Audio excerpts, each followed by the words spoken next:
Hi guys, welcome back to a new episode of Finance and Crypto Guide. Today in this video, I'm going to show you how you can log into your Atlantic Bay mortgage account. Keep watching the video till the end. To log into your Atlantic Bay mortgage account, firstly go ahead and launch open your Google search.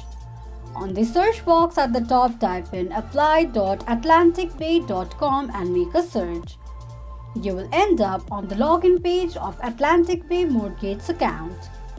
Now enter your email address and password associated with your Atlantic Bay mortgage account and tap on sign in. In case if you don't remember your username or password, click on trouble signing in option. This is how you can log into your Atlantic Bay mortgage account quickly and easily just in few steps. If you have any thoughts or queries, let us know in the comments section. Don't forget to subscribe to our channel. Also press the notification bell icon so that YouTube will notify you whenever we post a new video.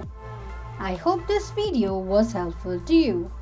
Thank you so much for watching.